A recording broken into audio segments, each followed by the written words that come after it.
एक उपासक ने प्रश्न किया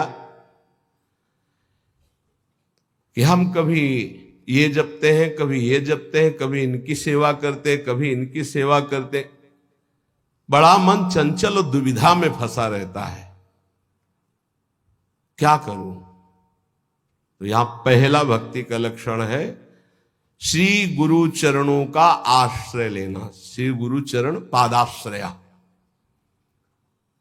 जब हम गुरुदेव के चरणों का आश्रय ले लेते हैं तो ये प्रश्न ही नहीं बनता जो वो प्रश्न कर रहे थे। ये प्रश्न उन्हीं का बनता है जो मनमुखी चाल चल रहे हैं। गुरुमुखी में ये प्रश्न नहीं। बोलो जितने गुरुमुखी हो, तुम्हें प्रश्न है कि मुझे क्या करना है क्या नहीं करना। तुम्हें पता होगा मुझे किसकी उपासना करनी हो, कैसे करनी है। अगर इतना पता नहीं तो गुरुमुख नहीं हो, कंठी बंधवा लिए हो, अभी गुरुमुख नहीं हुए तुम। गुरुमुख वही जिसका समाधान हो चुका है। क्या समाधान? मेरे आराध्य देव श्री प्रिया प्रीतम, उनकी उपासना ये पूरा पता है। अब उसमें कोई मिलावट की जरूरत नहीं। इसलिए भक्ति के प्रथम अंग का श्री गुरु चरणों का आश्रय, यहां से प्रारंभ ही होती है। असली भक्ति का स्वरूप यहीं से प्रारंभ होता है, गुरु चरण आश्रित। एक बहुत प्रवीण बुद्धि के उन्होंने कहा कि अगर हम अव्यक्त को गुरु बना लेते हैं तो व्यक्त गुरु बनाने की जरूरत क्या है? पकड़ो, अव्यक्त वाणी चल रही, यहां वाणी है अव्यक्त, पकड़ो उसको, पकड़ के दिखाओ। नहीं, आप नहीं पकड़ पाएंगे। तो वही अव्यक्त सत्ता व्यक्त गुरुदेव के रूप में, गुरु साक्षात पर ब्रह्म, और वही उपदेश देने के लिए आती है। अव्यक्त आके तुम्हें डांटेगा नहीं। अगर अव्यक्त गुरु की बात माननी तो सब लोग शांत होकर अपने हृदय में देखो। जब तुम गलत करना चाहते हो, अव्यक्त गुरुदेव तुम्हें उपदेश देते, मानते हो तुम उनकी बात? देखो ना, अंदर आता गलत है, नहीं करना, मानते हो बात? और व्यक्त गुरुदेव धज्जियां उड़ा देंगे तुम्हारी। अगर जरा भी तुम आश्रय छोड़ के भाग गए तो बात अलग है। जरा भी आश्रय लिए तो तुम्हें सुधरना पड़ेगा। आज नहीं तो कल, कल नहीं तो परसों तुम्हें भगवत प्राप्ति होगी, पक्का होगी, क्योंकि गुरु की नजर पड़ चुकी। अब तुम्हें विकार परास्त नहीं कर सकते। श्री गुरु चरणों का आश्रय लेना पहला। दूसरा, श्री गुरु चरणारविंद के आश्रित होकर उनसे मंत्र दीक्षा लेकर इष्ट से संबंध का परिचय जानना। गुरुदेव से मंत्र दीक्षा लेकर इष्ट से संबंध का परिचय जानना। आपको पता है आपका क्या संबंध है? पता होगा आपका अपने इष्ट से क्या संबंध है? पता है? भाव संबंध को गुरुदेव जो प्रदान करते हैं वो तो पता ही होगा कि आपका आपके इष्ट से क्या संबंध है। नहीं है? हाँ, यह अंदर का विषय है।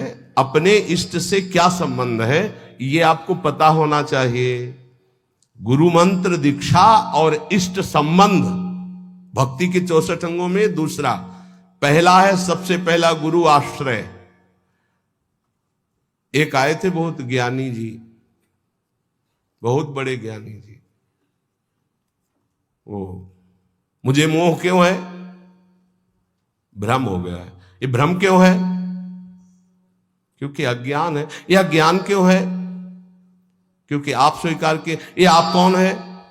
ब्रह्म है। ये ब्रह्म कैसे है? वह किसके चेला हो?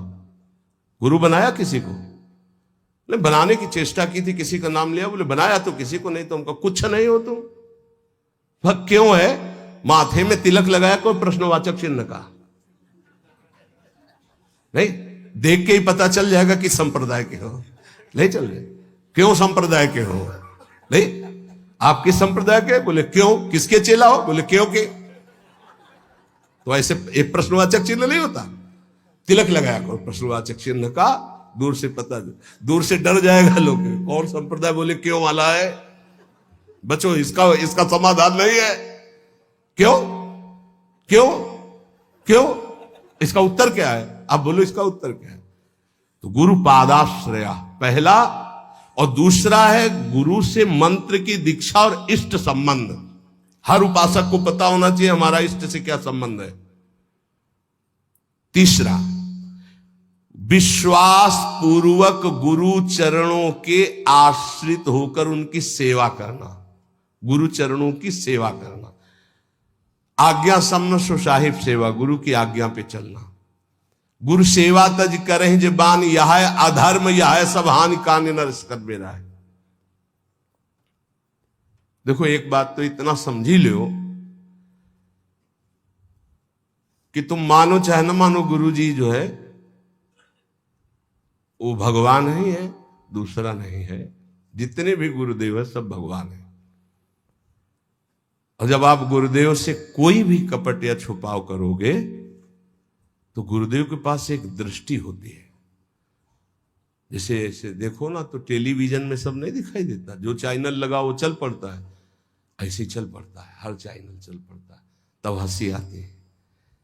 कितने बच्चे हो तुम, क्या समझते हो तुम गुरु को? मनुष्य मानते हो? नहीं, कभी ऐसा। हम सबसे हाथ जोड़कर प्रार्थना करते हैं, एक घर ऐसा रखो जहां सत्य की व्यवहार वृत्ति हो। गुरुदेव माफ हो जाएगा, सब माफ हो जाएगा, हमारी बात मान लेना। तुमने ऐसा किया जी तो तुम्हें दंड भोगना पड़ेगा जी। कोई छुपाव नहीं, कोई कपट नहीं, कोई मत डरो। गुरु से सत्य व्यवहार करो, ये सबसे बड़ी गुरु सेवा है। नहीं, गुरु ते कपट मित्र ते चोरी, या हो निर्धन या हो कोढ़ी। ये हम संतों की भाषा कह रहे हैं। कुष्ठ रोग से ग्रसित हो जाता है आगे चलकर जो गुरु से छल कपट करता है। ध्यान रखना, निर्धनता, भजनहीनता, ये सब उसके जीवन में आ जाएगी। ये सब 2 मिनट का काम, माया का 2 मिनट का काम है ये। फूलो मत, भूलो मत, सावधान। जिन्होंने मंत्र दिया है, जिन्होंने अपना जीवन दे दिया है, उनके तुम लाड़िले हो, तुम्हारा अमंगल करेंगे। तुम्हें डरना है इस बात से केवल कि हमसे कोई त्रुटि ना हो जाए। गुरु जी हमें डांटेंगे या फटकारेंगे या मारेंगे तो हमारा जीवन कृतकृत्य हो जाएगा। सच्ची मानिए, अभी मारा ही नहीं पड़ी इसीलिए तुम बहक रहे हो। एक बार माया की मार तो बहुत खा चुके हो तुम। एक बार गुरु की पड़ जाएगी चपत तो जीवन ठीक हो जाएगा, पक्का समझ लो। जिस दिन गुरु करुणा करके एक चपत मार देंगे उस दिन से माया मारना बंद कर देगी, पक्का समझ लेना। वो बड़े भाग्यशाली हैं जिनको गुरु की डांट और चपत लगती है। मनमानी आचरण करके ऐसा मत करना कि अब चपत खानी ही है कुछ ऐसा करे कि नाराज हो जाए तो फिर दिन भर नाराज ही बने रहेंगे। इतने हैं, अगर हमसे कोई गलती होती है और गुरु हम पर नाराज होते हो, चपत मार देते हैं, तो माया की चपत से मुक्त हो जाओगे, पक्का। डरना नहीं, डरो इस बात से कि कहीं हमारे और गुरु के संबंध में कोई बीच में ना आ जाए। बस ये बात, कहीं दरार ना पड़ जाए। और जो डर होता है वो माया जनित, हम डरते नहीं। नरसिंह भगवान से सब डर रहे थे, प्रहलाद जी डरे क्या? दौड़ के गोद में हमारे गुरुदेव है, हमारे माता पिता है, हमारे मित्र हैं, हमारे प्रीतम है, हमारे स्वामी, यही सब है। तुम्हें हो माता च पिता तुम्हें हो, तुम्हें हो बंधुश्च सखा तुम्हें हो। तो गुरुदेव के प्रति निष्कपट निश्चल भाव रखना, इससे बड़ी कोई सेवा नहीं है। विश्वास पूर्वक गुरुदेव के चरणों की सेवा करना 64 भक्ति अंगों में, ये 3 तो केवल गुरुदेव में है। गुरुदेव के चरणों का आश्रय, गुरुदेव से प्रभु के मंत्र की दीक्षा और प्रभु से संबंध की जानकारी, तुम्हारा ये संबंध प्रभु से। विश्वास पूर्वक गुरु चरणों की सेवा तीसरा। चौथा, जिस मार्ग में बड़े बड़े महापुरुष चले आए हैं उसी मार्ग का अवलंबन लेना। कोई नया स्थापित मार्ग नहीं, आचार्य परंपरा से होना चाहिए। लाखों इस परंपरा में सिद्ध रसिक हो गए हैं, लाखों, 1-2 नहीं, लाखों, जो भगवत प्रेम में मत वाले। ये जो हमारी वैष्णव परंपरा है वो 4 संप्रदाय है। इसके अलावा ये निकुंज की जो उपासना है ये अलग है। जो 4 संप्रदाय हैं उसमें श्री जी की, लालजू की सम्यक उपासना है, पर श्री जी के चरणारविंद की ठसक से जो निकुंज की उपासना है, वृंदावनाधीश्वरी की, ये निकुंज से आई हुई सखियां हैं जो आचार्य रूप में आकर के इस रस को प्रदान करती है। बड़े बड़े महाभागवतों द्वारा परिग्रहित मार्ग का ही अवलंबन करना। ऐसी जगह कभी ना जुड़े जहां आचार्य परंपरा ना हो। ध्यान रखो, परंपरा देखनी चाहिए, आचार्य परंपरा देखनी चाहिए। यहां राधैवेष्टम संप्रदाय करता आचार्यो राधा मंत्रदा सद्गुरुश्च मंत्रो राधा यश्च सर्वात्मनैवं वंदे राधा पाद पद्म प्रधानम सीत हरिवंशम। पांचवा, गुरुदेव से भागवत संबंध में पूर्ण जानकारी होनी चाहिए। भागवत धर्म हमारा क्या है, जिस धर्म में हम दीक्षित हुए, हमारा कर्तव्य क्या है, हमारा लक्ष्य क्या है, हमारी दिनचर्या क्या होनी चाहिए। छठवां, अपने आराध्य देव की प्राप्ति के लिए भोगों का त्याग कर देना। जैसे कल एक भगवत पार्षद स्वरूप वो कह रहे थे कि कहीं कहीं हमको प्याज लहसुन बना भोजन मिल जाता है तो हम पा लेते हैं, तो अपराध तो नहीं। तुमने कहा अपराध की बात तो अलग रही, लेकिन आप अपने स्वरूप को तो देखिए, आप कौन हैं। कंठी बंधी है, तिलक लगा हुआ है, ऐसे कोई कहीं भी बना के दे दे हम पालेंगे। क्या आप अपने लाला को लगाए बिना भोग पालेंगे? अब इसका उत्तर नहीं था। इसलिए जो भोग हम प्रभु को नहीं पवा सकते वो हम नहीं पा सकते, पक्का। भगवान के निमित्त भोगों का त्याग करना छठवीं भक्ति है। जो हम प्रभु को भोग नहीं लगा सकते वो हम नहीं पा सकते। सातवां, मथुरा वृंदावन आदि जो भगवत धाम है इनमें निवास करना।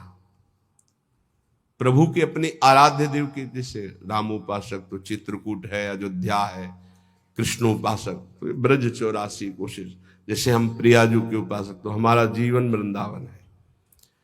अगर आप अखंड वास नहीं कर सकते तो 3 रात्रि वास कर लीजिए। जीवन में कभी आपको फुर्सत मिले तो आ जाइए, 3 रात्रि वास। पहले दिन उपवास कीजिए, दूसरे दिन फलाहार, तीसरे दिन एक बार अन्न और चौथे दिन चले जाइए।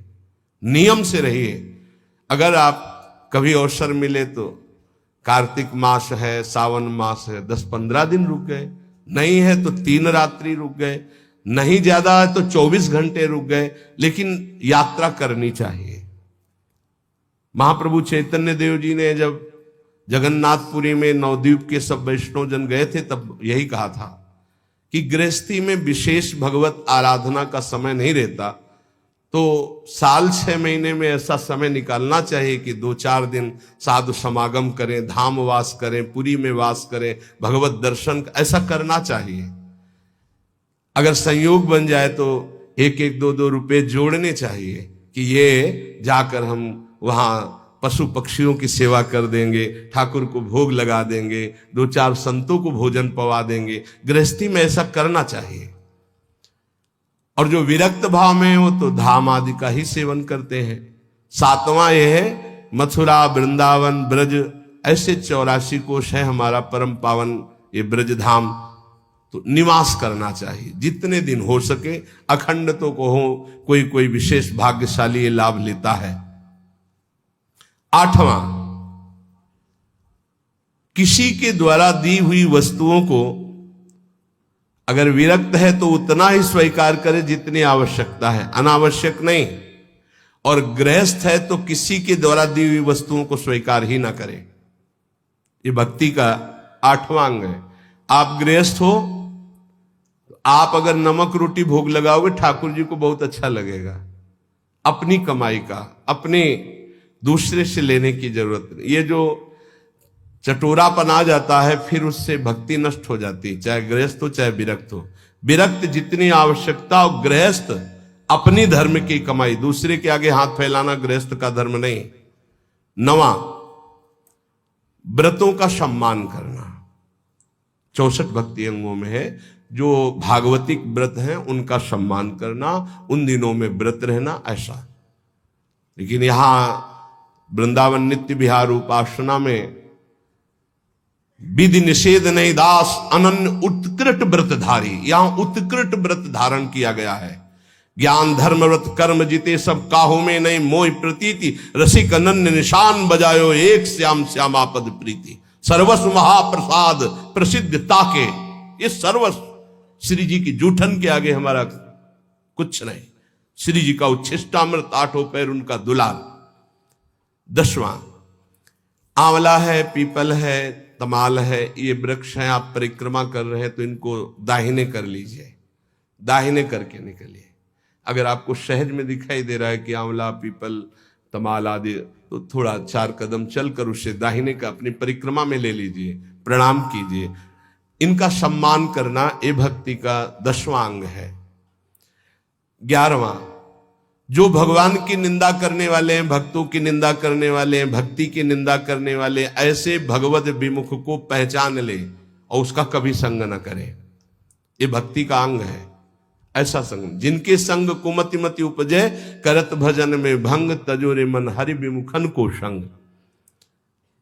ये दीक्षा देने में एक अंग का वर्णन जरूर करते हैं कि ऐसे लोगों का संग कदापि न किया जाए।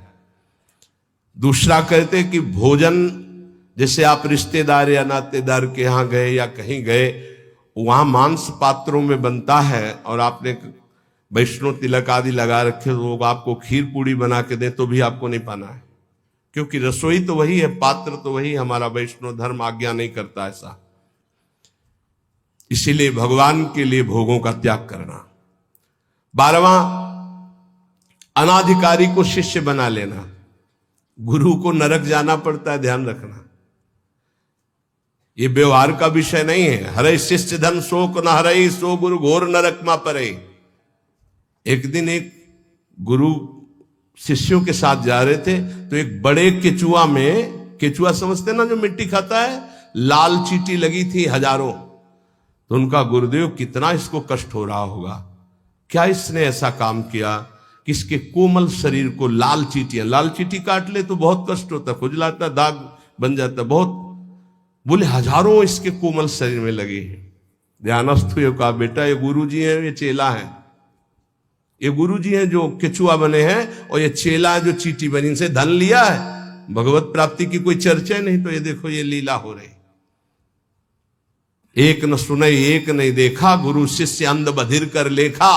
गुरुदेव उपदेश नहीं कर रहे, अपने शिष्य को गलत मार्ग में जा रहा है तो डांट नहीं रहे, और शिष्य गुरुदेव की बात नहीं सुन रहा, दोनों नरक भोगेंगे। अनाधिकारी को शिष्य बनाने का मतलब है अपनी गति में फर्क डाल लेना। इसलिए आरत अधिकारी जब पावे गूढ़ तत्व न। ये व्यवहार का विषय नहीं कि आपके व्यवहार से हम दीक्षा दें, ये डायरेक्ट सीधा है। हमें अनुकूल लगा तो देंगे, हमारे धर्म के अनुकूल, नहीं लगा तो कोई व्यवहार का विषय है, ये धर्म का विषय है, ये जीवन का विषय है। तुम थोड़ी नरक में हमारी रक्षा करोगे, हम तुम्हारी नरक में रक्षा करेंगे। हमारे अनुकूल चलना होगा, जो धर्म का आचरण है। अनाधिकारी को शिष्य बनाने का मतलब है गुरु अपने नरक का निमंत्रण कर देना, या तो सभा में मना कर दे। सेवा विचारम नामक ग्रंथ, उसमें हमने पढ़ा था कि यदि शिष्य आज्ञा का पालन नहीं करता अनाधिकारी, तो सभा में खड़े होकर के उसका त्याग कर दे, बता दे कि हम त्याग करते हैं, आज के बाद स्वीकार नहीं है ये शिष्यत्व इसका, हमारी आज्ञा का उल्लंघन, तो आप बच जाओगे, नहीं तो भोगना पड़ेगा। 13वां, भक्ति के विरोधी ग्रंथों का कभी अवलोकन न करे। कॉमिक्स पढ़ रहे हैं, ये पढ़ रहे हैं, वो देख रहे हैं, ये देख रहे हैं, ये करते हैं, वो गेम खेलते। अरे यार, राधा राधा राधा राधा राधा, कृष्ण कृष्ण कृष्ण कृष्ण कृष्ण, इसमें समय लगाना है कि उसमें लगाना है? मंजीरा उठाओ, 1 घंटा कीर्तन करो, भागवत उठाओ, 10 अध्याय पाठ करो, गीता जी उठाओ, उसका ये भगवत मार्ग भाई। भगवत विरोधी भावों को नहीं, भगवत विरोधी ग्रंथों को नहीं। 14वां, जिससे हमारी भक्ति में बाधा पड़े ऐसे कभी कार्य ना करें। बड़े बड़े व्यवहारिक कार्य, बड़े बड़े सामाजिक कार्य, बड़ी बड़ी सभाएं जिससे हमारा भजन छूटे, ठीक। पूज्य पंडित गया प्रसाद जी महाराज गिरिराज वाले, तब माना जाएगा कि आपका भजन हुआ जब बड़े से बड़े शुभ कार्य के अनुष्ठान का मन न चले। सच्ची मानिए, महा उत्सव है यदि आप भगवत स्मरण कर रहे हो, इससे बड़ा कोई उत्सव नहीं। हर समय धीमी धीमी मधुर मधुर भगवान की नाम ध्वनि अंदर उठ रही, आप सुन रहे हैं उसे, उसी का चिंतन कर रहे हैं, इससे बड़ी कोई उत्सव की वृत्ति नहीं। भावोत्सवेन भजताम रसकाम धेनुम तम राधिका चरण रेणु महम स्मरामि। चाहे वो ज्ञान मार्ग हो चाहे भगवत भक्ति का मार्ग हो, जब तक संसार का चिंतन है तब तक न ज्ञानी है न वो भक्त है। और भगवत चिंतन इससे बढ़कर के कोई स्थिति नहीं है। भगवत प्राप्ति के लिए किसी भी चंदे की या किसी भी सहयोग की जरूरत नहीं है। वो हृदय से भगवत स्मरण करे, इसी से भगवत प्राप्ति होती। आप गीता जी और भागवत जी सब उठा करके देख लीजिए। अनन्यश्चिंतयन्तो माम अनन्य चेता सततम, जगह जगह अनन्य चिंतन। ये दूसरे के द्वारा नहीं होता, ये अपने द्वारा होता है। ये पैसे से नहीं होता है, ये बार बार अभ्यास से, मन लगाने से होता है। 15वां, यदि आपके घर कोई अतिथि साधु महात्मा आ गया है, भारी व्यवस्था नहीं है आपके पास, माना तो आज अपना भोजन दे दीजिए, उसमें कंजूसी मत कीजिए। आप अपने किसी उचित व्यवहार के लिए अर्थ ले जा रहे हैं, कोई बीमार तड़प रहा है, आप कष्ट सह लीजिए, वो पैसे से दवा उसको दे दीजिए। ये पूज्य गुरुदेव भगवान के श्रीमुख के वचन। प्राप्त सेवा का कभी भी त्याग नहीं करना चाहिए। वो भगवान की कृपा से आध्यात्मिक उन्नति के लिए होती। प्राप्त सेवा, आप जा रहे हो, कोई बहुत कष्ट से पीड़ित पड़ा है, आपको आवश्यकता है उसकी सेवा, आप बैठ जाओ, उसकी सेवा करो। नहीं कुछ है तो तन से सेवा करो, कपड़े से हवा करने लगो, पानी पिला दो, फिर उस समय जरूरत है तो 4 से याचना करके उसको आप औषधि दिला दो। उचित व्यवहार में, सेवा में किसी भी तरह का कुविचार या कृपणता ना होने पावे। अरे ऐसे तो सब पड़े ही रहते, नहीं नहीं, प्राप्त से भगवान ने तुम्हें सेवा दी, उस समय करो। कोई आपके घर आ गया तो वक्र दृष्टि से मत देखो, तो साधु महात्मा ऐसे नहीं। भगवान आए, तुम्हारे पापों का नाश हो जाएगा मंगल के लिए। अगर वो रोटी मांग रहे, भोजन मांग रहे, आप दौड़ कर जाइए, दरवाजे पर उनको भिक्षा दीजिए। सच्चा महात्मा कभी घर में नहीं घुसेगा, ये भी ध्यान रखना। ऐसे नहीं घुसेगा कि आपके गेट को लांग कर अंदर भिक्षा में जाए, ऐसा कभी नहीं, सिद्धांत नहीं। जो सच्चे मार्ग का पथिक को दरवाजे पे ही राधे श्याम बोलेगा, वो अंदर आ ही नहीं सकता। तुम्हें निश्चिंत रहना है। और जो अंदर आने की बात चेष्टा करे तो आपकी श्रद्धा, आपका परिचय है तो ठीक है, नहीं तो अनुमति नहीं है, पक्का। इसमें कभी धोखा नहीं खाओगे। जो सच्चे मार्ग का पथिक, उसको गुरुजन शिक्षा देते हैं, भिक्षा गेट के बाहर ही ली जाती है। भिक्षा कभी ऐसा नहीं कि आंगन में जाके मांगी जाती हो, कभी नहीं हो। जो आंगन में जाने की चेष्टा करे वो आपका परिचय हो तो ठीक है, आपका विश्वास तो ठीक है, अन्यथा हमारे शास्त्र आज्ञा ऐसा नहीं है। कभी कोई भिक्षा के लिए आ जाए तो अपना भोजन दे दे, लेकिन उसका तिरस्कार ना करे। अगर आप में इतनी भी श्रद्धा नहीं तो 2 बातें तो कर ही सकते हैं। राधे श्याम, वो कह रहा है हमें अमुक चीज चाहिए, असमर्थ हूं, आप जल पी लीजिए, मृदु वचन बुला दीजिए, ऐसे शब्द बोलिए कि उनको बचने का दरिद्रता। आपको नहीं देने की सामर्थ्य, आप मना कर दीजिए। लेकिन कटु वचन और रुद्र दृष्टि अगर अतिथि के प्रति की गई तो सारा आपका पुण्य नष्ट हो जाएगा, सारा पुण्य नष्ट हो जाएगा। ये धर्मशास्त्र के अंतर्गत की बात है। उचित व्यवहार, उचित सेवा का अवसर आया, उसमें कंजूसी मत कीजिए। देने में संकोच नहीं होना चाहिए। अब हमारा फिर क्या होगा? वो विश्वंभर देख रहा है, बहुत सुंदर व्यवस्था करेगा। आज तक जिसने साधु सेवा की, भगवान की प्राप्ति हुई, भगवान की कृपा प्राप्ति हुई। कभी ऐसा नहीं हो सकता कि संत सेवा वाला, कभी नहीं हो सकता। श्री जी उसके वैभव, उसके सेवा में उपस्थित, भगवान उपस्थित है। त्रिलोचन जी के यहां संत सेवा में स्वयं भगवान श्री हरि अंतर्यामी नौकर बन करके चले गए। तो ये कभी ना सोचो कि भिक्षुक को, साधु सेवा को अगर हम स्वीकार करेंगे तो हमारा कुछ चला जाएगा। नहीं नहीं, एक का वो लाखों देता है, ऐसा महान है उनका मालिक। तो भक्त का ये 15वां लक्षण है 64 अंगों में कि आए हुए प्राप्त अतिथि सेवा, संत सेवा या किसी की ऐसी परिस्थिति, उसमें कंजूसी ना करे, वो बड़े भाव से सेवा करे। 16वां, कुछ भी नष्ट हो जाए शोक न करे। शोक क्यों न करे? हमारी बड़ी कीमती वस्तु नष्ट हो गई तो जिसने अनंत ब्रह्मांड बनाया, मेरा स्वामी जिस समय चाहेगा वो उससे बड़ी कीमती वस्तु दे देगा, मैं शोक क्यों करूं? दूसरा, क्रोध न करे। क्रोध होता है कामना से। जब हमारी कामना की पूर्ति में बाधा लगता है तो कामा संजायते क्रोधा। अगर हमारी कामना की पूर्ति नहीं तो हरि कोई बहुत मंगल में विधान कर रहे हैं, हमें क्रोध नहीं करना। अगर कोई हमारा अपमान कर रहा है तो हरि बहुत कृपा कर रहे हैं, मेरे देहाभिमान को गलित कर रहे हैं। अगर कोई हमारी निंदा कर रहा है तो हमारे पापों को नष्ट कर रहा है, उससे जैसा हमारा प्यारा मित्र कौन हो सकता है। तो हमें क्रोध बनता ही नहीं किसी पर करने को। और भी काम आदि विकारों के वशीभूत ना होना, ये 16वां अंग है। 17वां, आप भले अपने देव इष्ट देव के अनन्य हैं, लेकिन किसी भी देवी देवता का आप निंदा या अपमान न करें, नहीं तो आपके इष्ट देव से आपकी रति खत्म हो जाएगी। अनन्यता के ठसक में आकर कहीं किसी की निंदा न कर दे, कहीं किसी का अपमान न कर दे। सब में हमारा इष्ट विराजमान है। 18वां, किसी भी जीव को वाणी से, तन से, मन से उद्वेग ना दे और किसी के द्वारा दिए हुए उद्वेग से उद्वेगित ना हो। ये बहुत काम की बात है। कोई कितना भी उद्वेग दिलाना चाहे, आप उद्वेगित ना हो, आप अंदर से व्यथित ना हो, नहीं तो आपकी निष्ठा में फर्क पड़ जाएगा, साधुता में फर्क पड़ जाएगा। और 19वां, 32 सेवापराध और 10 नामापराधों से बचे। वो चर्चाएं पीछे हो चुकी है। 20वां, यदि कोई भगवान के भक्ति की निंदा कर रहा है तो या तो उसकी जबान बंद करो या कान में अंगुली डालो, वहां से चल दो। राधा राधा राधा राधा राधा राधा। भक्त निंदा कान में नहीं पड़नी चाहिए। हो यहां और कान के पर्दे हिला के पूरा सुनना चाहते, फिर क्या हुआ?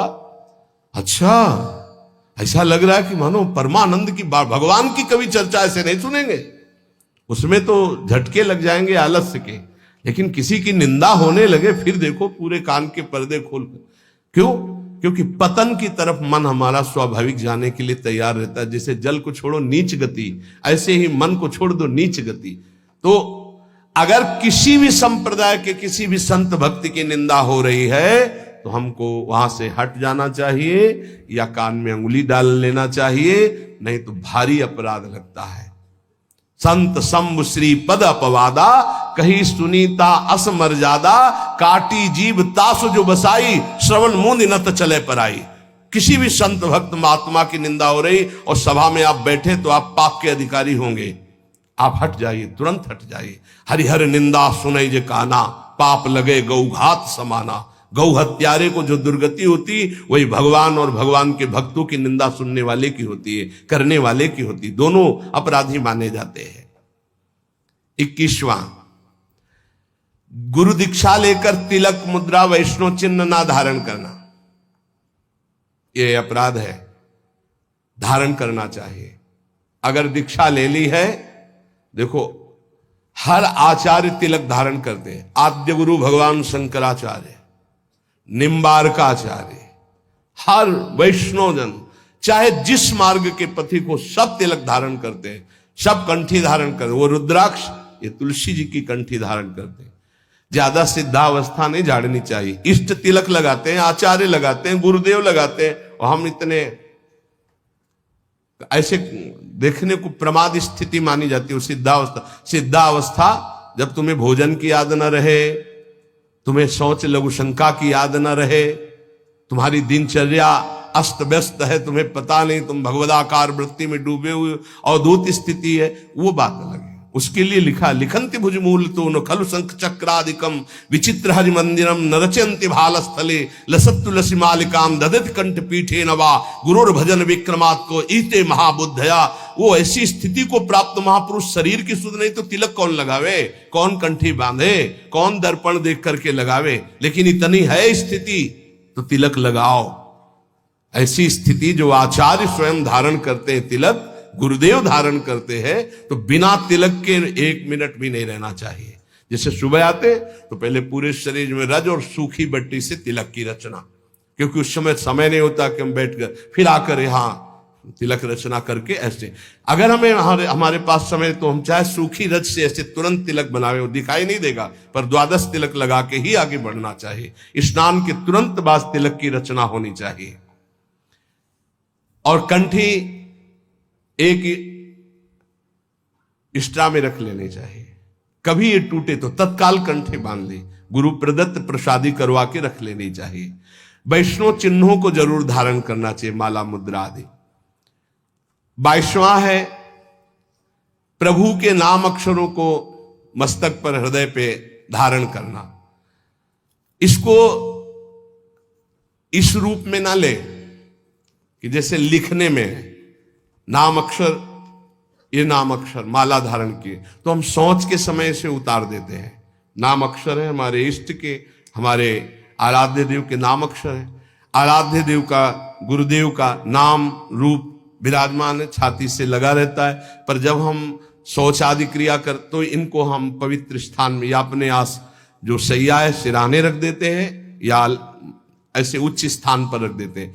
अगर हम राधा नाम मस्तक पर लिखें इसके अनुसार, अगर इसको हम इस भाव में अर्थ लेते हैं कि प्रभु के नामाक्षरों को शरीर पर धारण करना, ये है हम राधा नाम बाजूबंद बांध सकते हैं, राधा नाम लिखकर हृदय में धारण किए हुए, पर हम शौच के समय उतार देते हैं। अगर हम अक्षर बनाते हैं यहां तो हम जब स्नान करेंगे तो हमारे अधोअंगों में और पैरों में हो जाएगा। हमारी श्रद्धा कहती है कि हमें ऐसा नहीं करना चाहिए, क्योंकि वही नाम हमारे सिंहासन में बैठ, वही नाम हमारा आराध्य देव, और उसी नाम को जब हम नहाएंगे स्नान करेंगे तो वो हमारे अधोअंगों में होते हुए पैरों तक जाएगा। ऐसा हम बर्दाश्त नहीं कर सकते, क्योंकि हम उसी नाम का चरणामृत ऐसे लेते हैं कि कहीं एक बूंद भी जमीन पे ना गिरने पावे। तो हमें जो इसका भाव है कि भगवान नामों का जो अंकन, वो ऐसे भगवान नाम की माला धारण करना, भगवान नाम को ऐसे हृदय में धारण करना, जैसे हमारे बिजली बाबा भगवान नामों का मुकुट धारण करते हैं, भगवान नामों के अक्षरों का, ऐसा बाहर से ऐसे धारण कर लिया, उतार के रख के शौच स्नान आदि करके फिर धारण कर लिया। अभी एक महावैष्णव आए हुए थे महाराष्ट्र से, ठाकुर जी को अपने ऐसे मस्तक पर धारण किए हुए थे, ये गोपाल जी को ऐसे लिए हुए, हर समय प्रसाद पाने के लिए जब बैठे तो सामने ठाकुर जी विराजमान, सब ऐसे जो महापुरुष धारण करते हैं, उनकी श्रद्धा, उनका भाव। लेकिन हमारा आज तक भाव ऐसा, वो घबराहट पैदा हो जाती है कि नाम का जो धोवन चरणों में जाएगा वो बिल्कुल ठीक नहीं। जैसे कुछ भावुक जन अपने हाथों में या ऐसे टेटू में भगवान नाम लिखवा लेते हैं, भगवान रूप बना लेते हैं, और जब शौच आदि होते हैं उन्हीं हाथों से ये बिल्कुल ठीक नहीं है।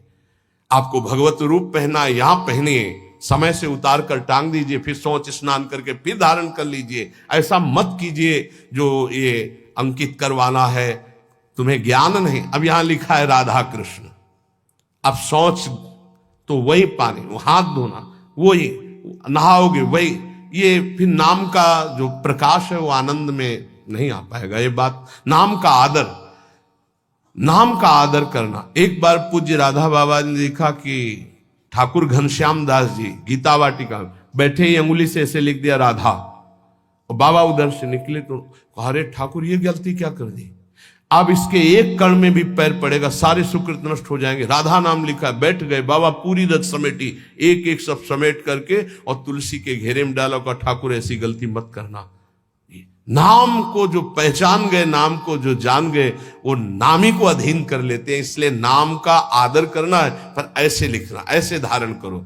हम कह रहे हैं पूरे नाम की माला बनाकर ऐसे बांध लो, नाम के बाजूबंद बना लो, नाम के कुंडल बना लो, नाम के कंठहार बना लो, लेकिन नाम को अगर हम अंकित करते हैं तो धुलकर हमारे अधोअंगों में जाता है। ये हमारी पर्सनल, हमारे हृदय की भावना है। तो जो इसमें अक्षर में लिखा है कि भगवान नाम के अक्षरों को शरीर पर धारण करना, धारण करना है, तो अंकित करा करके, जैसे तुलसी जी पर है, तमाल जी पर है, कदम्ब जी पर है, फिर हम उसको धारण करते हैं।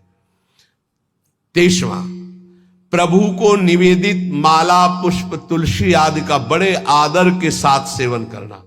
श्री चरणों की चढ़ी हुई तुलसी, अहो भाग्य, नाक से सूंघे, मस्तक पर लगाए, ओहो आज हमें प्रभु की प्रसादी तुलसी मिली, प्रसादी पुष्प मिला, प्रसादी माला मिली। हृदय में आह्लाद होना चाहिए, बार बार ऐसे, ओहो आज तो बड़ी कृपा हो गई, साक्षात प्रभु ने प्रसाद दिया।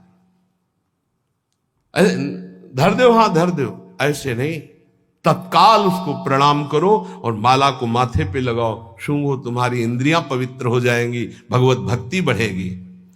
24वां, भगवत विग्रह के सामने नृत्य करना। प्रभु विराजमान है, राधा राधा जैसे बन रहा है, हमारे मालिक है, हमारे स्वामी है, रिजवार है, रीझ जाएंगे। नृत्य करना ये 64 अंगों में एक अंग है। 25वां, भगवत स्वरूप को साष्टांग दंडवत प्रणाम या पंचांग दंडवत प्रणाम ये करना। 26वां,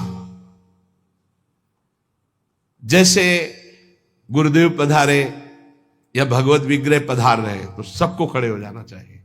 जैसे अपनी श्री जी श्रृंगार गृह से पधार रहे हैं या मंगला में शयन गृह से पधार रहे हैं तो सबको खड़े हो जाना चाहिए। श्री जी पधार रहे हैं, गुरुदेव पधार रहे हैं, खड़े हो जाना चाहिए। भगवत विग्रह का, गुरुदेव का अभ्युत्थान, उनको देखकर खड़े हो जाना है, सम्मान करना, ये भक्ति का 26वां अंग है। 27वां, आप देख रहे हो कि चाव जा रहा है, चाव कहते हैं ठाकुर जी की शोभा यात्रा। पहले आप प्रणाम करो, किसी की भी जा रहे हो, किसी भी ठाकुर की, किसी भी वैष्णव की प्रणाम करो, साष्टांग या पंचांग जैसी श्रद्धा बने सबको। फिर 5-10 कदम पीछे पीछे चलो, फिर प्रणाम करके वापस आ जाओ। ये वैष्णव मर्यादा है। ऐसा नहीं देखा है उन संप्रदाय, वैसे सारे सुकृत नष्ट हो जाएंगे, इसीलिए भक्ति बढ़ती नहीं। अरे कोई कृष्ण बोले, कोई राम बोले, कोई हरि बोले, कोई शिव बोले, सबकी चरण धूल मेरे माथे पे, ये सब महाभागवत जन है। ये जो दृष्टि रखते हैं ना, ऐसे होते हैं किस संप्रदाय के, वैसे ये पुण्य नष्ट हो जाएंगे। कोई भी भगवत विग्रह, जैसे कोई भक्त है अपने ठाकुर जी को माथे पे विराजमान किए, प्रणाम करो, 5 कदम उसके साथ चल दो। नाम कीर्तन हो रहा है, तुम अपना मंत्र जपते हुए साथ चल दो, फिर प्रणाम करो, वापस आ जाओ। इससे कृपा प्राप्त होगी। प्रभु के चाव या सवारी के पीछे कुछ कदम चलना, अगर बहुत समय है तो आप साथ चल रहे तो 5 कदम तो चल ही सकते हैं। 28वां, प्रभु के श्री विग्रह के दर्शन के निमित्त जाना। बिहारी जी, राधा रमण, राधा वल्लभ, यहां तो घर घर ठाकुर तुलसी सेवा। प्रभु के मंदिरों, और अगर आपका शरीर स्वस्थ है तो सवारी मत लीजिए, आपका शरीर स्वस्थ है तो नंगे पैर जाइए। हे, यहां तो सिर भर जाऊं उचित असमोरा, मेरे प्रिया प्रीतम का धाम है, उनके दर्शन करने जा रहे, मंत्र जप करते हुए नंगे पैर। यहां कोई कांटे थोड़ी बिछे, मार जूता और चप्पल पहनकर चलना।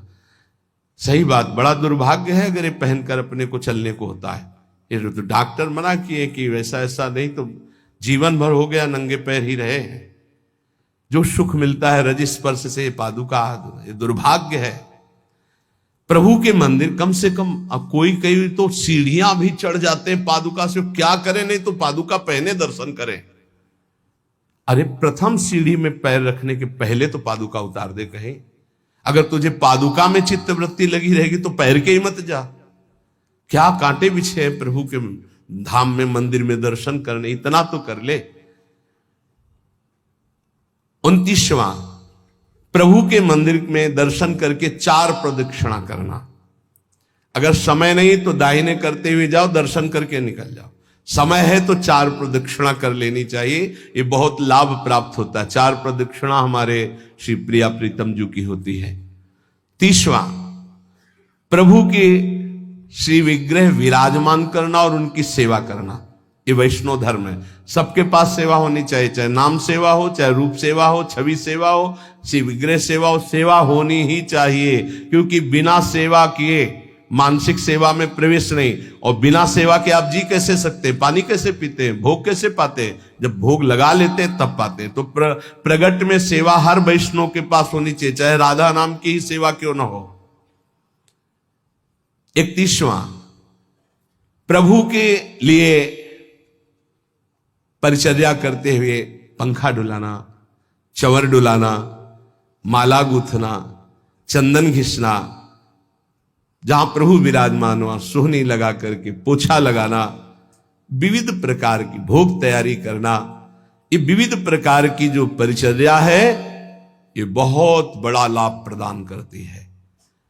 इसी परिचर्या के बल से अम्बरीश जी की रक्षा में सुदर्शन चक्र था।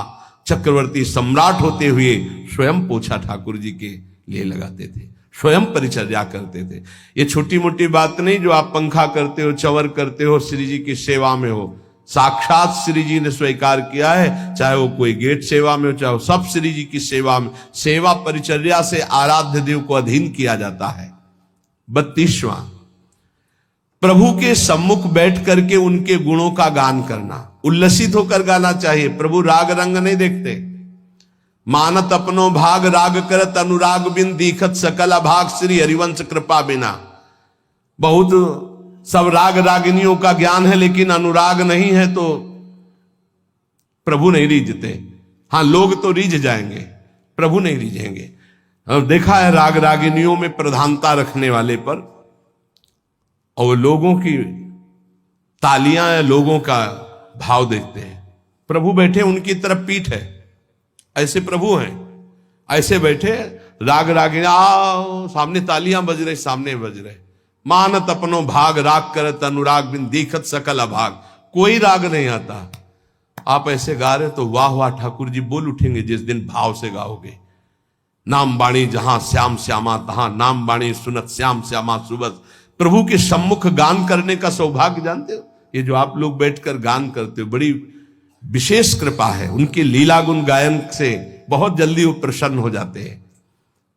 33वां, भगवान के सामने भगवान का नाम कीर्तन करना।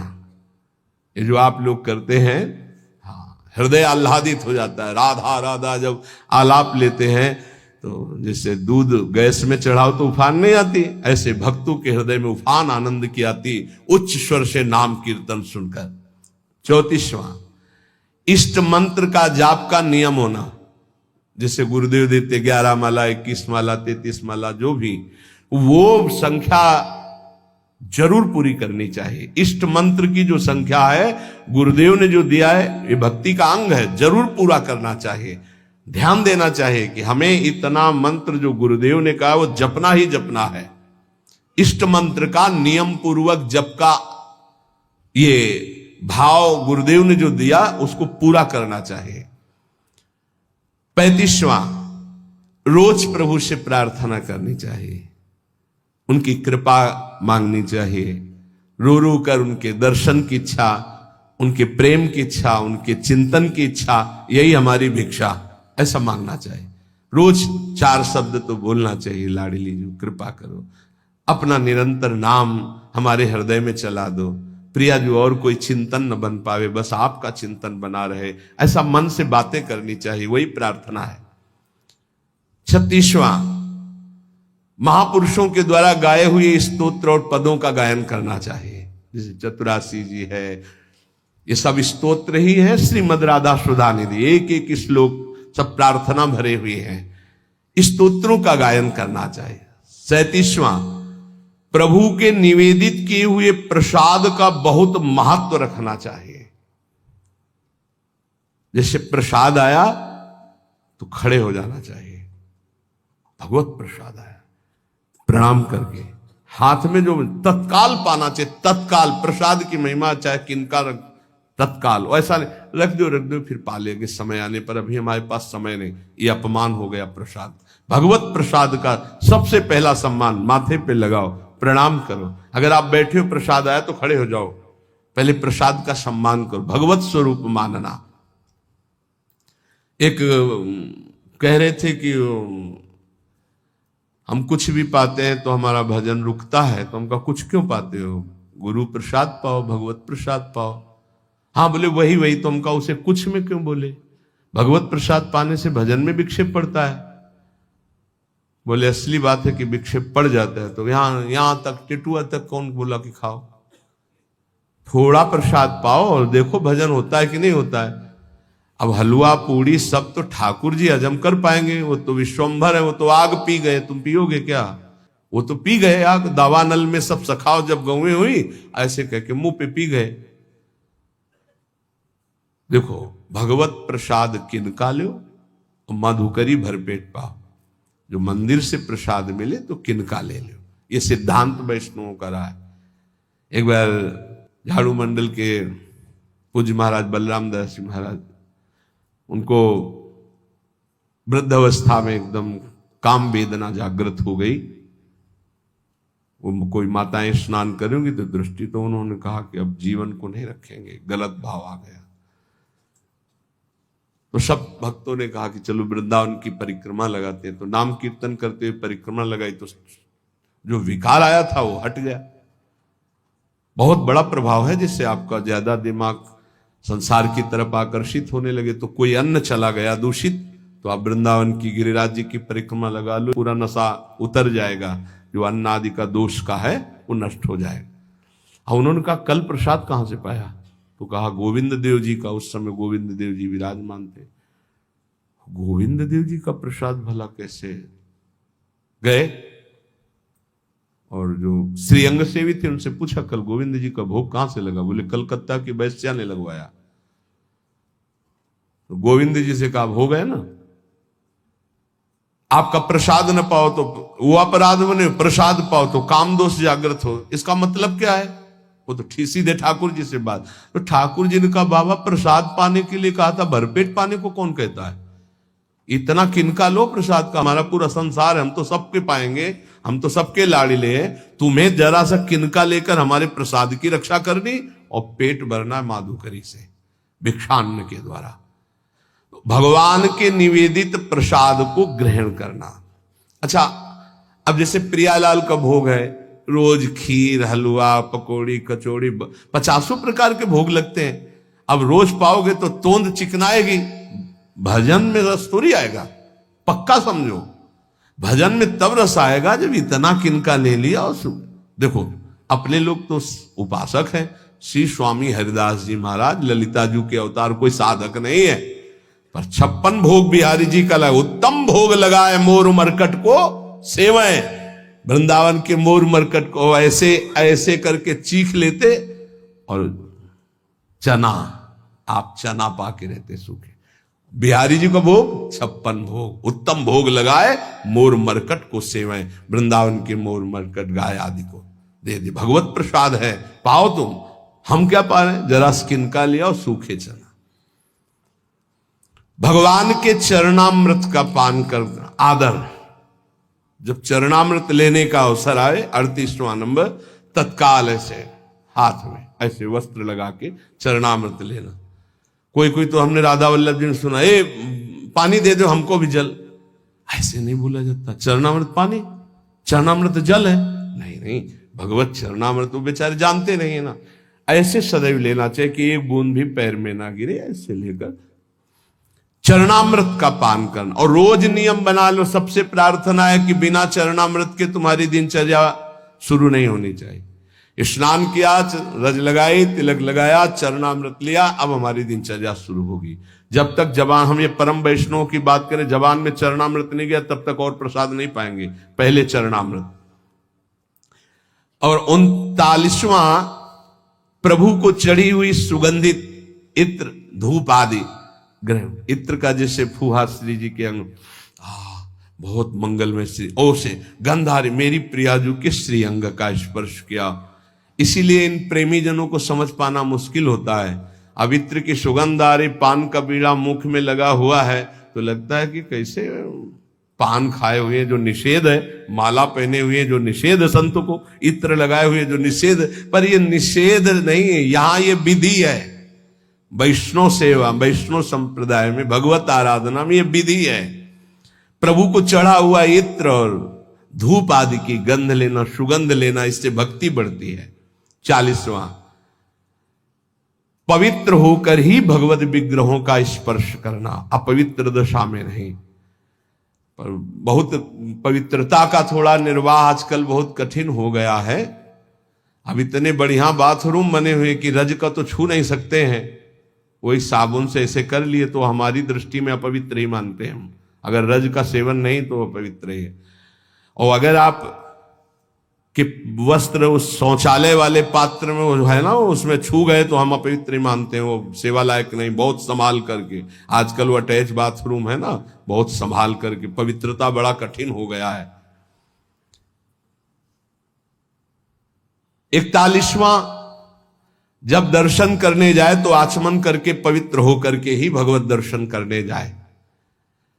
42वां, अगर आप दर्शन करने गए हो, पर्दा आ रहा है कि आरती होने वाली है, तो रुक जाइए, चाहे जितना बड़ा काम हो, भारी से भारी कार्य को छोड़कर आरती के दर्शन करके ही जाइए, आरती का महत्व रखिए। आरती के प्रकाश में जब प्रभु के श्री अंगों का दर्शन होता है, कोटि कोटि जन्मों के अघों का मार्जन हो जाता है।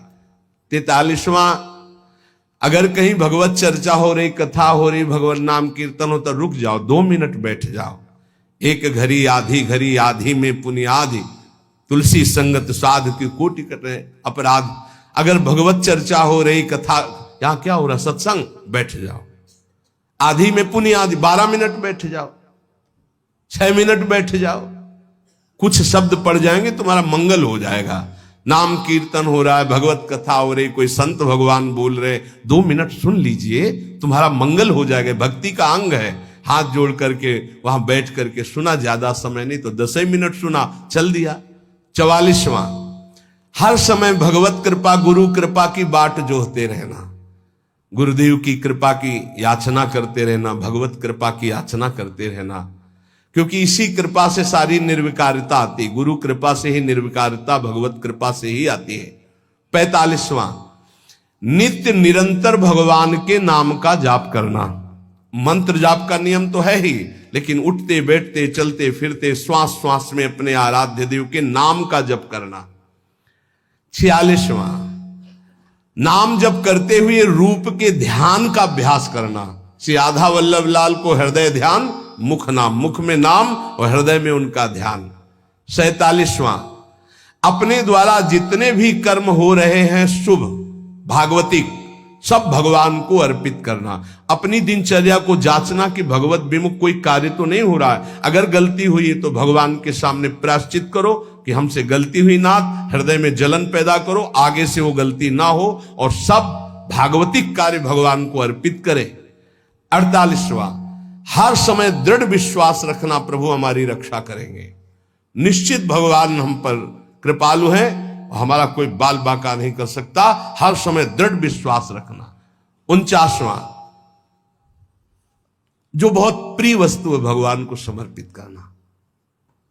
अपने को जो बहुत प्रिय लगे वो भगवान को समर्पित करना। जैसे कृष्णदास जी जा रहे थे, देखा कि गरम गरम जलेबी बन रही, अरे ये तो श्रीनाथ जी के लिए, वो आंख मूंदी भाव में, तो वहां पाने लगे श्रीनाथ जी। जय जय ने पूछा कि ये विठलनाथ गोस्वामी जी ने कि जय जय हमने तो यहां भोग लगाया नहीं, आप कहे, बोले कृष्णदास बाजार से भावना कर रहा है तो मैं पा रहा हूं। जो अपने को प्रिय वस्तु है, अरे ये तो श्री जी के लिए ठीक रहेगा, ये तो प्रभु के लिए ठीक रहेगा। 51, हर समय प्रभु की शरण में है, ये ध्यान रखना। हरि शरणम सनकादि रखते रहते हैं, तो हर समय अपने को ध्यान रखना कि मैं कोई अनाथ नहीं हूं, मैं दीनानाथ नाथ अनाथन हित समर्थ मोहन श्री राधा, हम प्रिया प्रीतम की शरण में हैं। 52, प्रभु के लिए ही केवल सारी चेष्टाएं करना, स्वसुख वांछा का त्याग करके, ये जब करोगे तो ये आ ही जाएगा। तत्सुख भावना में दृढ़ हो जाना। 53, प्रभु के लिए तुलसी का वृक्ष लगाना, प्रभु के लिए और वृक्षों का रोपण करना, उनकी सिंचाई करना, प्रभु के लिए दीप दान करना, ये प्रभु के लिए तुलसी जी लगाना और वृक्षों को लगाना। दुर्भाग्य हो रहा है, फ्लैट पर फ्लैट बन रहे, वृक्षों को काटा जा रहा है। जो प्रभु की प्रसन्नता के हेतु है, लता भवन सुख शीतल छां, श्री हरिवंश रहत नित्य जहां, तहां न वैभव आन की। 54, भगवान के प्रिय गुणों का गान करने वाले शास्त्रों की ही चर्चा करना।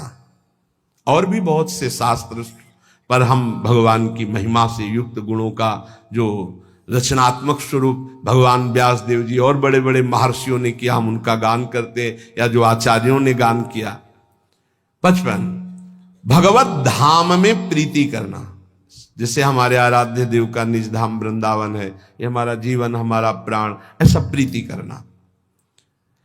56, किसी भी वैष्णव को देखते ही आह्लादित होकर दंडवत प्रणाम करना, विनय पूर्वक व्यवहार करना, और बन जाए तो उनकी आवश्यकता जो उन वस्तुओं की स्वीकार करें, संत वैष्णवों की सेवा करना।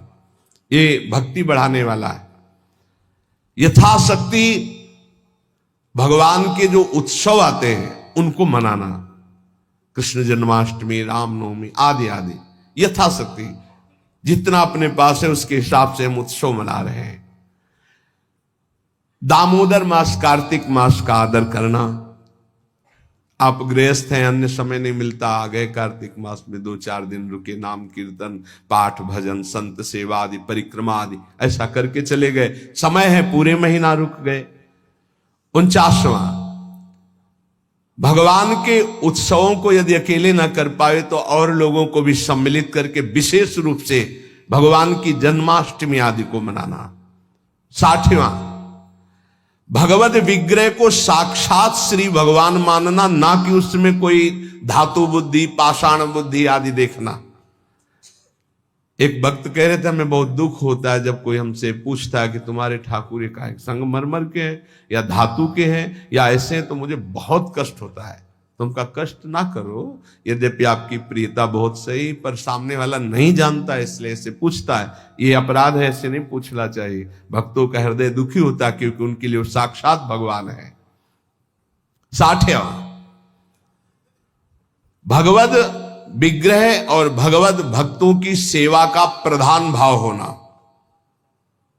यह हमारे जीवन का परम लक्ष्य है। ठाकुर सेवा और संत सेवा। अगर दोनों में पूछा जाए तो पहले संत सेवा फिर ठाकुर सेवा। हम अगर ठाकुर जी का स्नान श्री जी का करा रहे हैं और कोई भक्त आ जाए तो श्री जी को वहीं वैसे विराजमान करो, पहले उसका आदर करो। ऐसा ध्रुवदास जी ने भी वर्णन किया है। 61वां, जो भगवत शास्त्र के, भगवत प्राप्ति के सूत्र है, सिद्धांत है, उनका मनन करना। श्रवण करना, गायन करना तो है ही, मनन करना। 62, भगवत भक्तों की नामावली, भक्तों का कीर्तन करना, भक्तों की अर्चना करना, भक्तों की वंदना करना, भक्तों का संग करना, भगवान से भी बढ़कर भक्तों की प्रतिभाव करना, ये बहुत बड़ी बात है। 63, उठते बैठते चलते फिरते खाते पीते रात दिन जागृत स्वप्न सुषुप्ति स्फुरत में राधा पदा जप छटा। अपने आराध्य देव के चरणों का चिंतन, उठते बैठते चलते फिरते हर समय। 64, मथुरा मंडल, संपूर्ण मथुरा मंडल में इसका सेवन करना। ये भक्ति के 64 अंग सारांश में कह गए। इनकी व्याख्या की जाए तो महीनों चलेंगे। पीछे शुरू की थी तो स्मृति तक पहुंचे थे, भगवत स्मृति तक पहुंचे थे। इसलिए इन अंगों का सांगोपांग यदि उपासना हो जाए तो प्रेम का प्रादुर्भाव हृदय में हो जाए। अब इन 64 अंगों में बिल्कुल सरल भाषा में, जिससे सब अंग आ जाएंगे, गुरु चरणों का आश्रय ले ले और गुरु मंत्र और गुरु नाम जो दिया हुआ है खूब रटे, सब अंग आ जाएंगे अपने आप। 2 बात पकड़ लो, गुरु चरणों का दृढ़ आश्रय और गुरु प्रदत्त नाम मंत्र में रति, इसी से सब अंग जागृत हो जाएंगे। आप सुनो, पढ़ो, अच्छी बात, ना पढ़ोगे ना सुनोगे तो भी आपके अंदर आ जाएगा, क्योंकि नाम में इतनी सामर्थ्य है कि वो सर्वांग भक्ति प्रकाशित कर देता है। वो सब ज्ञान, वैराग्य, विवेक सब जागृत कर देता है। इसलिए हमारी सबसे प्रार्थना है, गुरु मुख से मिला हुआ नाम वो बहुत जल्दी आपको लाभ प्रदान करेगा। गुरु चरणों का आश्रय और गुरु मंत्र